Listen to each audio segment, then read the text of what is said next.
জায়গাটার নাম হলো বাবে উম্মে হানি।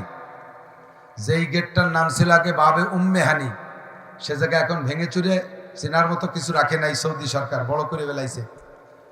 ওই জায়গায় নবী পাক রাত্রে শোয়া ছিলেন, সেই জায়গা থেকে মেরাজে গিয়েছিলেন। ওই জায়গা জিবরিল আলাইহিস সালাম শত শতবার আসছে। নবী পাক ওই জায়গায় বসে ওহী পাইছে।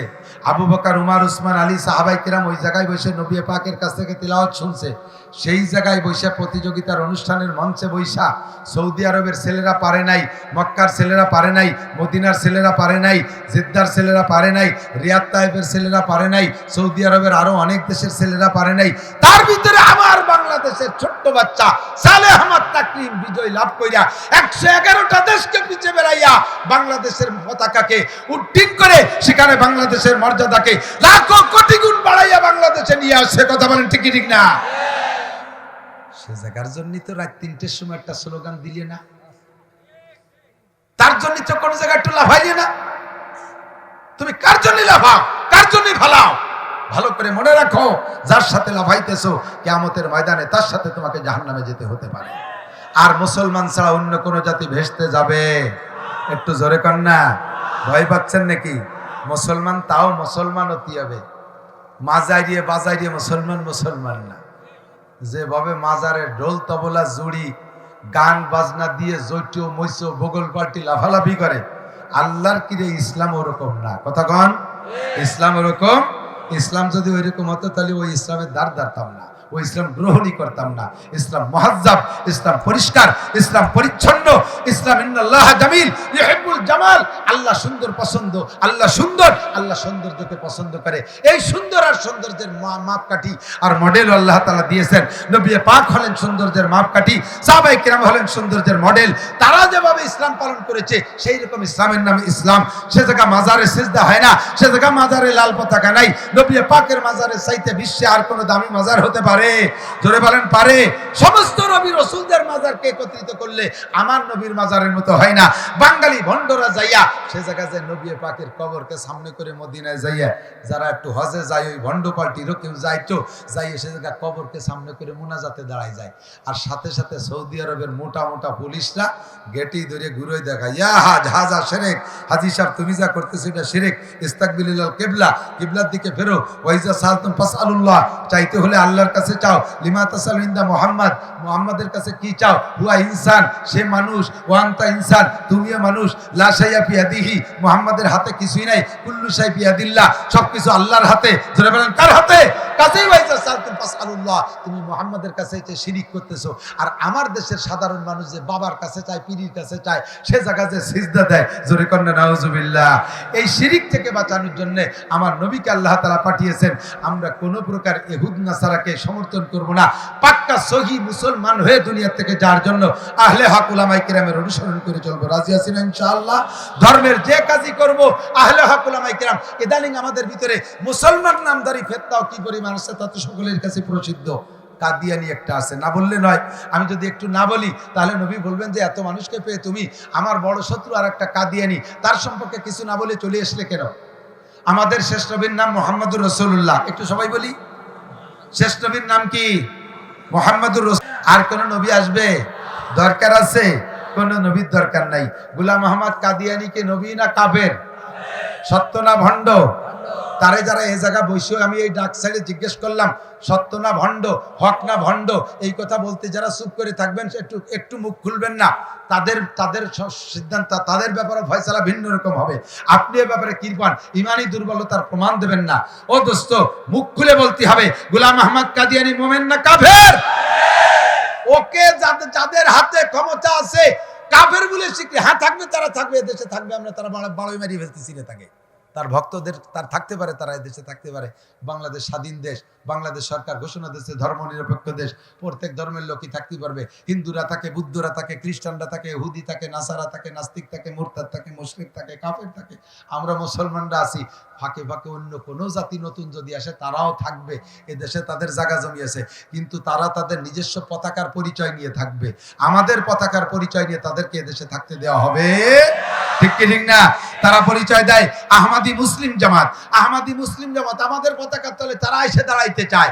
সরকারের কাছে অনুরোধ করব, যদি বাংলাদেশকে দুর্ভিক্ষ মুক্ত করতে চান, বাংলাদেশকে যদি ডিজিটাল করতে চান, শান্তির বাংলাদেশ করতে চান, আর আন্দোলন মুক্ত বাংলাদেশ করতে চান, তাহলে যে কয়টা পদক্ষেপ নিয়ে আমরা অনুরোধ করব, তার ভিতরে এক নম্বরে গোলাম আহমদ কাদিয়ানীর গোষ্ঠীর কাফের বলে ঘোষণা দিতে হবে।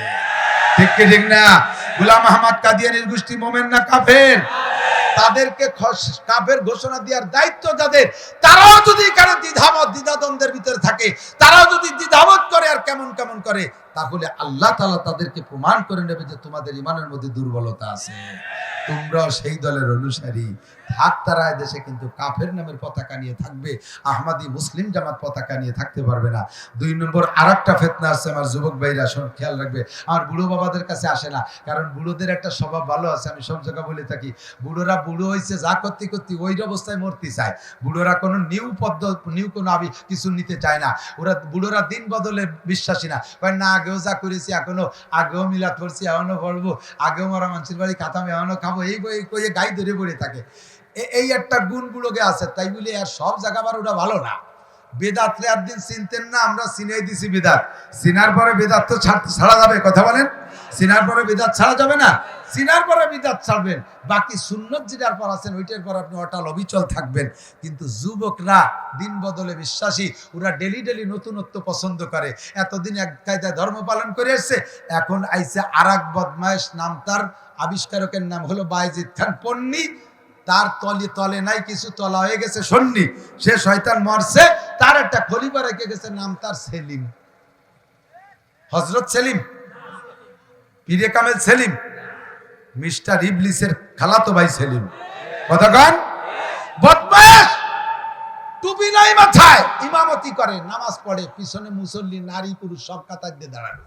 একটা মহিলা একটা পুরুষ, একটা মহিলা একটা পুরুষ, নামাজের ভিতরে একটা আনন্দ ফুর্তি আছে। এভাবে টিপ মারে, কুনি মারে, খুসা মারে, নামাজ ফুর্তি তালে আছে। নামাজের গতি এত ভাস্কিলার গতি যে পুরো নামাজের সব জায়গায় মুসল্লি ছড়াই গেছে। ইমাম সাহেব সিজদায়, মুসল্লি একটা রুকুতি, একটা দাঁড়ানো, একটা শোয়া, একটা বসা, একটা আতাতুই, একটা রুকুতি, মানে ইমামের সাথে দৌড়ই পারতেছে না। সারা নামাজ পড়ে মুসল্লি ছড়াই গেছে। এই গ্রুপের বর্তমান নেতৃত্ব দিচ্ছে, নাম তার সেলিম, দলের নাম হিজবুত তৌহিদ। পাবলিক বাংলা নাম, এই নামটা শুনলে মনে করবে যে তৌহিদ তো ভালো কথা, আর হিজবুন আরবি শব্দ মনে একটা সঠিক দল। এসে আপনার কাছে এত সুন্দরভাবে বলবে, প্রাথমিকভাবে আপনি বুঝতে পারবেন না এটা ভণ্ড দল। কাজেই দোস্ত আপনাদেরকে জানাই দেই, যুবকরা, এই হিজবুত তৌহিদ আর কাদিয়ানীরা তোমাদের কাছে এসে যদি কোনো বই দেয়, তাহলে তোমরা ওই বই পড়বা না, ওই বই বিতরণ করবা না। তোমাদের কাছে এসে দাওয়াত দিলে তোমরা দাওয়াত গ্রহণ করবা না। যদি কোনো হিজবুত তৌহিদ আর কাদিয়ানী কেউ এসে তোমার কাছে পরিচয় দেয়, তাহলে তুমি কি তাকে উপযুক্ত শিক্ষা দিয়ে ছেড়ে দিতে পারবা না? উপযুক্ত শিক্ষা দিয়ে ছেড়ে দিতে পারবা কি পারবা না? রাজি কারা আছেন? নারায়ে তাকবীর। আল কোরআনের আলো, আল হাদিসের আলো, কাদিয়ানীর চেলারা, হিজবুত তাওহীদের চেলারা, নারায়ে তাকবীর। আল্লাহ কবুল করেন, বলেন আমিন। যুবকরা, মর্দে মুজাহিদ, উলাইকা হিজবুল্লাহ, তোমরা আল্লাহর সৈনিক, রেডি হয়ে যাও। এখন যে কোনো মুহূর্তের কোন দলের সাথে জিহাদের ডাক আসলে আমরা ঝাঁপিয়ে পড়বো। রাজি আছি না ইনশাআল্লাহ? আল্লাহ পাক আমাদের কবুল করেন, বলেন আমিন। এই ফিতনার জামানায় ইমানকে ঠিক রাখা বড় কঠিন। আমরা ইহুদ নাসারাকে কমপক্ষে সমর্থন করব না। রাজি আছি তো? আল্লাহ কবুল করুক, বলেন আমিন। এবার 2 নম্বর আয়াত যেটা পড়েছি, শর্টে কথা সেরে যাই, আসর হয়ে যাবে আবার, আর মাত্র 15 মিনিট পরে আসরে আজান হবে। তাহলে কি বা করবো? মুসল্লি আসতে দেরি হয়ে যাওয়ার কারণে কথা স্লো হয়ে গেছে। 2 নম্বরটা হলো, আমাদের কাছে একটা সুসংবাদ আসছে। পাইছেন নাকি আপনারা? পাইছেন জানেন না, সুসংবাদটা কইলে বুঝবেন যে পাইছি। আগামী বছর বাংলাদেশ সহ সারা পৃথিবীতে দুর্ভিক্ষ আসবে। শুনছেন নাকি সুসংবাদ? এই সুসংবাদ দাতা যারা দেশে, তাকে পাই না সামনে, এই জন্য সেভাবে বলতেছি না। বাকি মিডিয়ার মাধ্যমে তাদের কাছে আমরা ওয়াজটা পৌঁছে দিতে চাই। আগামী বছর সুভিক্ষ না দুর্ভিক্ষ কি আসবে, এটা কি কোনো মানুষের বলার ক্ষমতা আছে?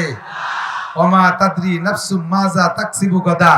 আল্লাহকে জ্ঞান বিজ্ঞান অর্জন করে আকাশে গেছো, মধ্যাকর্ষণে স্টেশন বানাইছো, চাঁদের দেশে জমি কিনা বেচা করতেছো, মঙ্গল গ্রহ যাইয়ে বরাদ্দ দিচ্ছো, আরো অনেক কিছু করতেছো, করতে পারবা। এইগুলো করতে পারছো বলে মনে করছো সমস্ত এলেম আর জ্ঞান আর ক্ষমতা তোমাদের হাতে। একটুক জেনে নাও, মা উতীতু মিনাল ইলমি ইল্লা কালিল, তোমাদেরকে সামান্য এক জাররা পরিমাণ জ্ঞান দিছি, বাকি সবটুক আমার কাছে। তোমাদের জ্ঞান দিয়ে ওগুলো অর্জন করতে পারো, তবে 5টা বিষয় জানতে পারবা না। তার ভিতরে তো 4th নম্বর হলো আগামীকাল, একটু পরে, আগামী বছর, আগামীতে কে কি ইনকাম করব, ধনী হব না গরিব হব, দেশে ফসল হবে কি হবে না, খাবার পাবো কি পাবো না, এই খবর দুনিয়ার কেউ কে আল্লাহ তাআলা জানতে দেয় না অ্যাডভান্স। এটা জানে কে? রুজির মালিক কে? রুজি আসে কোন জায়গা থেকে? আসমান থেকে। রুজি মঙ্গল গ্রহের থেকে নাজিল হয় না, রুজি চাঁদের থেকে নাজিল হয় না, রুজি বাংলাদেশ ব্যাংকে হয় না, রুজি বাংলাদেশ সংসদ ভবনে হয় না, রুজি জাতিসংঘের ব্যাংকে হয় না, জাতিসংঘের মহাসচিবের হাতে হয় না, জাতীয় কি বলা হয় বিশ্ব ব্যাংকে রুজির কারখানা নয়। রুজির মালিক আল্লাহ। অবিসমায়ে রিজকুকুম, আসমান থেকে রুজি আসে, আমার আল্লাহ আসমানের মালিক, আসমান থেকে রুজি পাঠাবে। এখনো তোমরা আসমানে যাইতে পারো নাই বিধায় রুজির অ্যাডভান্স খবর তোমরা বলতে পারবা না। যদি তোমরা বলো তাহলে এটা শিরকি কবিরা গুনাহ হবে। ঠিক কি ঠিক না? রুজি দেবেন কে? আল্লাহ। ওমা তাদরি নাফসুম মাজা তাকসিবু গাদা। আমরা মাঝে মাঝে বক্তারা রাতের বেলা একটু বক্তা সম্মেলন হয় আমাকে, বিভিন্ন এলাকায় ওয়াজ করি, সবারই তো জানা আছে 12টা 1টার দিক সবার টিপ শেষ। ওই ওয়াজ শেষ করিয়ে পরে ফোনে ফোনে যোগাযোগ করি কেডা কোন জায়গা আসে। তো মাঝে মাঝে যোগাযোগ কইরা খবর পাই খুলনার বক্তা যারা, তারা কয় যে আমরা ভাঙ্গা আইছি। আবার আমরা যশোর গেছি, আমরা রওনা দিছি কদ্দুর আইছি। ও বাসালারা বরিশালারা কয় হুজুর আমরা কি হয় মধুখালী আসছি। এভাবে ফোনে যোগাযোগ করে ভাটিপাড়ার মোড়ে আইসি এক জায়গা হই। তো একবার 5 বক্তা এক জায়গা হইছি। তো 5 বক্তা এক জায়গা হইয়া 4 জন খুব হাসি খুশি, বেশ মানে আমাকে খুশি যাতে হয় তা হইছে আর কি, বোঝা যাচ্ছে। মনে রাখেন একটা কথা, আপনার বাড়ি একজন হুজুরে দাওয়াত দিয়েছেন, 40 প্রকারের খাওয়াইছেন, হুজুর যা করার করছে আপনাকে দোয়া কালাম করে টরে দিয়ে খাওয়াইছেন, ধুমসা খাওয়ানো, খাওয়াই দাওয়াইয়া আপনার প্রাইভেট মার্সিডিজ গাড়িতে করে হুজুরের বাড়ি পৌঁছে দিয়েছেন, একটা পয়সাও দেন নাই। হুজুর কিন্তু খুশি না। এত খাওয়াইছেন, বিদেশি হরিণীর গোশ খাওয়াইছেন, তবু হুজুর হাসে না। কিন্তু খাওয়াইছেন 4টে ডাইল ভাত, 10,000 টাকা দিয়ে দিয়েছেন। দেখবেন যে কারণ বসত রান্না বান্না একটু কম করতে পারছে, ভাবি মনে হয় অসুস্থ, কোনো ঘটনা না, যাই হোক টাকা দিয়েছে কিনে খেতে পারবেন। জন্মের খাওয়ান খাওয়াবেন, টাকা দেবেন না, খুশি না। টাকার সাথে মানুষের সাথে আল্লাহ এমন একটা আকর্ষণ পয়দা করে দিয়েছে। আমার মার বয়স 100 হয়ে গেছে। সেদিন মা ভাইয়ের কাছে, ঢাকায় সেজো ভাইয়ের কাছে গেছি, যাই বলতেছি মা টাকা পয়সা লাগবে নাকি? মা কয় যে টাকায় কেউ না কয় নাকি? 10,000 টাকার নতুন কলপরি টাকা, মা নতুন টাকা পছন্দ করে, 500 টাকার নোট 10,000 দিছি। মা আর দেবেন নাকি? দিলি না কয় কিটা? আমি টাকাতে কি করেন? কিছু না করলে বালিশি তাহলে তুলি বালটে। টাকা এমনই জিনিস, বুঝাগর সাথে সাথে আর একটু শিখে দিয়ে যায়। দেশের মানুষদের তো শিখেছি, সব আমল করে না। নাস্তা খাওয়ানোর জন্য আমাকে জন্য 30 প্রকারের ফল কেনে, দেশি বিদেশি ফল। বক্তারা এমন ফল খাতি চায় না, দেখতে দেখতে খাতি খাতি আর মনে চায় না, যা খাবে তা দেয় না। 1 কেজি চাউলের গুঁড়ো বানাইয়া কয়েকখান শীতেই পিঠে দিয়ে একটু শাক রান্ধে দিয়ে দেন। সব বক্তা আশের মতো গেলে চাবায় না। আশেপাশে যারা আছে তারাও কে আল্লাহ সব খাই না ফেলে, যেন খান দুই থই। আসল নাস্তা যা তা মোটে শিখেতেই পারতেছি না। এই ইউটিউবালারা এগুলো ছাড়তে পারো না, আমার এই যায় না, আমার চাইয়ে খাওয়া লাগে। আমার বাড়ি এবার বক্তা, আমার মাদ্রাসার মাহফিলে বক্তা, হাই কোয়ালিটির বক্তাই সব দাওয়াত দিছি। সব বক্তা আমার বাড়ি খাবার দিছি। আমার বাড়ি থেকে সিটাই পিঠে বানাইছে, দুপি পিঠে বানাইছে, পান পিঠে বানাইছে। কাঁচা রীতি যায় আর খালি থাল ফেরত যায়, আবার দেয় আবার খায়। ফল ফ্রুট যা দিছি তা সুইও দেয় না। এই জন্য মেহমানদারির এদিক খেয়াল। 2 নম্বরে আপনার বাড়ি আপনার জামাই আইছে, জামাই তো আপনার মাইয়ে পাইয়ে খুশি, তাই না? ভালো একটা মাইয়ে দিয়েছেন, জামাই বউ পাইয়ে খুশি। কিন্তু জামাইয়ের ভাইরা আইছে তারা কিসি খুশি, তারা খাওয়ানে খুশি। এবার জামাইরে দেশের দামি দামি পোশাক, জামার ভাইকে শুধু খাওয়াই দাওয়াই বিদায় দেশেন জামাই, কিন্তু তাতে জামাইও খুশি না, তার ভাইরা তো খুশি রাখা। তোর শ্বশুর বাড়ি জীবনেও যাবো না। ও সামাজিক, খালি একদিকে হাত দিয়া দেয়। বক্তারা যায়, বক্তাকে কাজ দেয়, তারা তো আলাদা সম্মান পায়। বক্তাকে সাথে দুই একজন গেলি তাকেও কিছু দিতে হয়। এই যে এবার কেউ একটু হাই হুই পায় না, দেখছেন? 500-1000 টাকা কিছু না। বক্তাদের সাথে যারা থাকে, বক্তাকে পাইতে হলে ওদের সাথে লাইন রাখতে হবে। প্রধানমন্ত্রীর কাছে যাইতে হলে গোড়াইতে চেয়ারম্যান, মেম্বার, চেয়ারম্যান, এমপি, মন্ত্রী লাইন করে যাইতে হয়। বক্তাকে পাওয়া টাফ ব্যাপার। সাথে যারা থাকে তাদের সাথে 200-500-1000 টাকা দিয়ে যোগাযোগ রাখলে পাইতে সুবিধা হয়। সাথে সাথে শুয়ে দিয়ে গেলাম এটুকু আর কি, মনে রাখেন। ভুল করে না যেন আমাকে কোয়া লাগে না। এখন ওই জায়গায় 4 বক্তা বড় খুশি, খুশি হলে কিসি খুশি হয়, তাই হয়েছে আর কি। সবাই পকেট ভরি, এক বক্তা খুশি না, বেজার বই বসে নেই। ভালো ভালো খাইছি, মোটামুটি খেয়ে দেয়, আর বিল দেবো কিনা কাড়াকাড়ি লেগে গেছি, আমি দেবো আমি দেবো। এই 4 জনে আমরা পাল্লা লাগিয়ে গেছি, কিনা দেবে কিনা দেবে। ওই যে 5 নম্বর যেজন বেজার হয়ে বসে, ও কয় না যে আমি দেবো। পরে আমি তো একটু ভিন্ন খেয়ালের, আমি বললাম যে 4 জনে আমরা কাড়াকাড়ি করতেছি, এই 4 জন দেবো না। উনি চুপ করে রয়েছে, উনি দেবে। উনি কয় হুজুর আমার গাড়ি উদা উঠে না। গেছিলাম মাহফিলে, আগের থেকে কথা রয়েছে 50,000 টাকা দেবে। সেই খুশিতে খুশিতে গেছি, শুধুমাত্র তেল কিনে নিয়েই গেছি। যাইয়ে স্টেজে বসে খুতবো বলার পরে লাগিয়ে গেল তুমুল গন্ডগোল, মারামারি, বাড়ি বাড়ি কিরা কোন দিক চলে গেল। মাইক ধুয়ে চলে এসে আমরা খাতিও দিইনি, তা তো দূরের কথা। জীবনে এই 50,000 টাকার মাহফিল ছিল, আর আজকে তাই যাইয়ে সেই সব কিছু আমার মাটি হয়ে গেছে। আমার এই বোঝা উঠেন না। পরে বিকাশে ফোন করে 2,000 টাকা নিয়ে তাই দিয়ে তেল কিনে বাড়ি আসতেছে।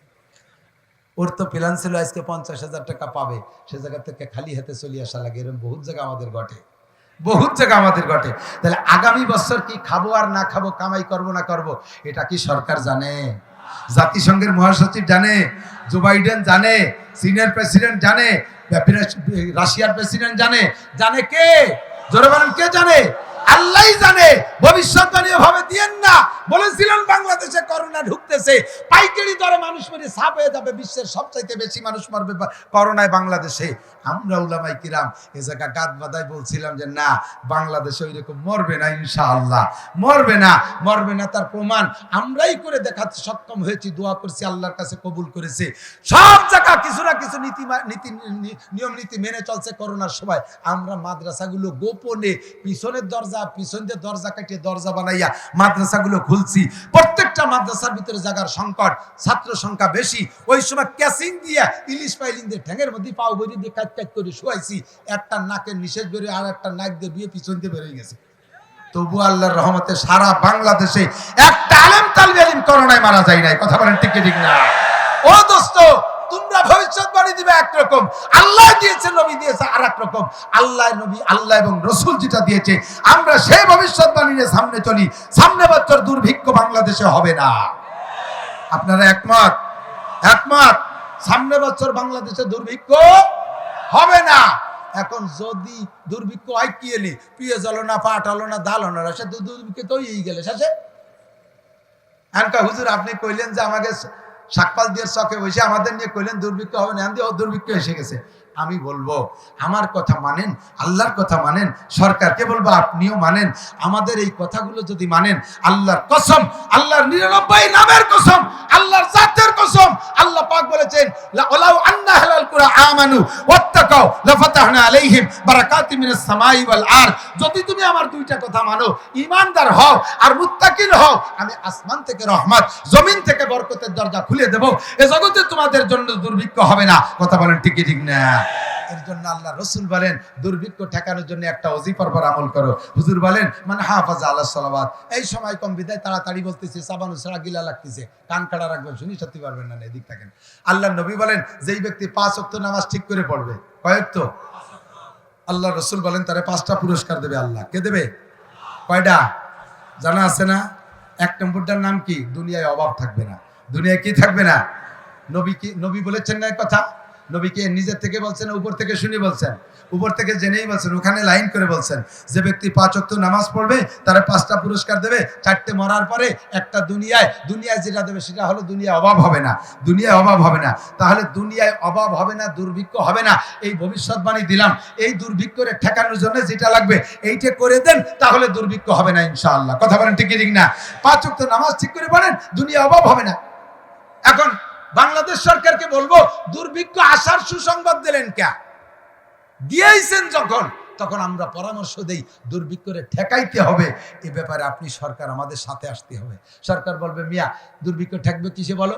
আমরা বললাম কোরআন হাদিসে আসছে নামাজ পড়লে দুর্ভিক্ষ ঠেকে যায়, তাহলে সকলকে দিয়ে নামাজ পড়াইতে হবে। সরকারে বললে সরকার বলবে, তা আপনারা হুজুররা তো ওয়াজ করতেছেন, নামাজ পড়ান। আমরা পারবো না, তুমি পড়াও। আমরা এত কি দায় ঠেকছি, আমরা পড়াতে যাবো, আমরা তো পড়ি। আমার ভাষায় আমি নামাজ জোরে জোরে কিরাত দিয়ে পড়বো, তুমি পারলি ভাষায় এসে পড়ো। যদি বাংলাদেশকে ডিজিটাল করতে হয়, ডিজিটাল বলে ঘোষণা দিয়েছেন, সত্যি যদি ডিজিটাল বাংলাদেশ করতে হয় তাহলে দুর্ভিক্ষ ঠেকাইতে হবে। খালি বড় বড় রাস্তার নাম ডিজিটাল না, বড় বড় ব্রিজের নাম ডিজিটাল না, বড় বড় বিল্ডিং এর নাম ডিজিটাল না, ডিজিটাল মানুষ করতে হবে আগে। কথা বলেন ঠিক ঠিক না? ডিজিটাল মানুষ করতে হলে এদেশ থেকে দুর্ভিক্ষ তাড়ান। মানুষ গড়েন, দুর্ভিক্ষ তাড়ান। ডিজিটাল মানুষটা হলে দুর্ভিক্ষ তাড়বে না। চোর খেদান, অফিস থেকে চোর তাড়ান, অফিস থেকে চোর তাড়ান। রাস্তা মারে, খাল মারে, বিজিএফ কার্ড মারে, পঙ্গু ভাতা মারে, বিধবা ভাতা বেশি খায়, বয়স্ক ভাতা বেশি খায়, এ জায়গায় যারা ঘুষ খায়, রাস্তার পিস খোয়া খেয়ে বেলায় দিচ্ছে, কারেন্টের খাম্বা খুঁটি চৌগিলি খেয়ে বেলায়, তার মার মূলাইয়ে খেয়ে বেলায় দিচ্ছে, ঠিক না? এইগুলোর অপারেশন করেন। 2 নম্বর, নামাজ পড়ান। এই জন্য আমি প্রত্যেকটা মাহফিল এখানে বলতেছি, আরো বলবো সিজন ভরিয়ে আমরা সর তুলবো। গতকালকে ডিআইজি রফিকুল ইসলাম শিমুল, বাংলাদেশের খুব অন্যতম একজন ডিআইজি, আমার পাইকান্দি গোপালগঞ্জ বাড়ি, তার উপস্থিতিতে তার মাহফিল এর চাইতে বেশি শ্রোতা পেয়েছি। সে জায়গা বলছি, আমার গোপালগঞ্জের 100% আমলিগ নিয়ে আমি সেখানে হাত উঠিয়ে মাননীয় প্রধানমন্ত্রীর কাছে ইউটিউব চ্যানেলের মাধ্যমে, মিডিয়ার মাধ্যমে জানিয়ে দিয়েছি যে বাংলাদেশ সরকার, আমরা তো ওয়াজ নামাজের জন্য জীবন ভরে করতেছি, আপনি একটু সংসদে নামাজের বিলটা পাশ করে দেন, দেখেন তারপরে নামাজ পড়াতে হয় কিভাবে, দেখবানি। কথা কোন ঠিক না? সরকার যদি নামাজের বিল পাস করে দেয়, আর সরকার কাছে আমার পাস করা দরকার, আপনারা পড়ান না, খালি আমাদের ওয়াজে কাজ হয় না, সময় সময় মুগুরও লাগে। আপনাদেরকে এতদিন ওই রামপালের একটা গল্প শুনাইতাম, এদের সেদিনকে আমার বাড়ির ধারে ঘটনা ঘটে গেছে। মধুমতি নদী শুরু হয়েছে কামারখালী ব্রিজিতে, ও পাশে চলে গেছে বহুদূর, প্রায় 100 কিলোমিটার মতো মধুমতি নদী লম্বা। ছোট নদী তো লেকের মতো হয়ে গেছে, 2 পাশে মহিলারা এসে নদীতে গোসল করে, জায়গায় দাঁড়ায় কাপড় চুপড় পাল্টায় যায়। এই যে আমরা বক্তা, ওই এলাকায় তো কম না, গোবেরডাঙ্গা সদস্য সরমনের বিষয় আমরা ওই বেশতেই তো ওয়াজ করি, বিটি গেমতে নদীতে যাওয়া ঠেকাতে পারতেছি না, কোনোভাবেই পারি না। আমার মাদ্রাসার ছেলেরা নদীতে গোসল করে, ওই সাথে মিটিরাও ভাজায় যায় না, মিনি মহিলাদের পুরুষদের তাল বেলিন দিয়ে গুলাই পোলাই যায়, বেশি বের করা যায় না। আল্লাহর রহমত, এই 20-25 দিন আগে হলো মহিলারা নদীতে যায় না। কেন যায় না? এই শীতলাং জড়ালো না, ওই সময় নদীতে জোয়ার হয়েছিল, ওই সময় সাগরের 3টে কুমির বেশি চলিয়েছে। এর তা জাগবি তো জাগছে আমার মাদ্রাসার ঘাটের সামনে, এই আমার সাইদুলের মোবাইলে আছে, দেখতে পারেন, ভিডিও করা আছে। এই কুমির 3টে যখন নদীতে ভেসে পড়ছে, মহিলাকে আর ওয়াজ করা লাগে না, কাপড় চোপড় ফেলাইতে দৌড়ে সাইডে। এতদিন ওয়াজ করে নদীতে যা ঠেকাতে পারি নাই, কুমির ভাষার কারণে নদীতে মহিলার যা বন্ধ হয়েছে। আমরা এতদিন ওয়াজ করে নামাজ পড়াইতে পারতেছি না, আপনারা একটু কুমির ছাড়তে হবে, সরকারি কুমির লাগবে। কথা বলেন ঠিক না? পুলিশ কুমির ছাড়েন, আর্মি কুমির ছাড়েন, বিডিআর কুমির ছাড়েন, র্যাব কুমির ছেড়ে দেন। আল্লাহ পাকের কাছে জবাব দেওয়া লাগবে। সরকারকে বলবে, তুমি নামাজি বানাও নাই কেন দেশের মানুষকে? বলবে সরকার, আল্লাহ আমি এত মানুষের নামাজি বানাবো কিভাবে? কোন জঙ্গলের মধ্যে পড়ে রয়েছে, নামাজ পড়ে না, আমি এই কিভাবে বিটি মানুষ বাবু, আমরা কয়েকজন বিটা মানুষ এত খবর নেব কিভাবে? আল্লাহ কয়, তোমাকে দ্বারা সম্ভব। যারা মসজিদ খালি করতে পারে তারা মসজিদ ভর্তিও পারে। করোনা নামক জুজুবুড়ির ভয় দিয়ে বাংলাদেশের মসজিদগুলোরে খালি করে দিছিলে। কথা কোন ঠিক না? এটা কি সরকার করছে কি করে নাই? সরকার খালি করছে কি করে নাই? জুমা পড়তে দেয় নাই, ঈদের নামাজ পড়তে দেয় নাই, তারাবি পড়তে দাও নাই, মসজিদে মুসল্লি খালি করে দিয়েছো, মসজিদ থেকে মুসল্লি বের করে দিয়েছো। আল্লাহর কাছে জবাব দেওয়া লাগবে কি লাগবে না? যারা খালি করতে পারছো তারা মসজিদ ভরতেও পারবা, খালিটা করলে ভরিয়ে কেন দিলে না? এই জন্য এবার বৃষ্টি হই নেই, পানি হই নেই, পাট জাগ দিতে পারো না, আগামীবার হবে না মোটেই। দুর্ভিক্ষ ঠেকাও, কিভাবে ঠেকাবা? আমরা আমরা প্রাকৃতিক দুর্যোগের মোকাবেলা করি, কি কসু দিয়ে মোকাবেলা করবা? মোকাবেলা করতে হলে লাগবে ইবাদত। কথা বলেন ঠিক না? বাংলাদেশ সরকারের কাছে আমি অনুরোধ করব, সারা বাংলাদেশের সব দলকে ভাঙ্গে আমি একা এক দল বানাইয়া সব কটারে আমলিগ বানাই দেবো। খালি সরকার আমার 3-4 কথা শুনুক।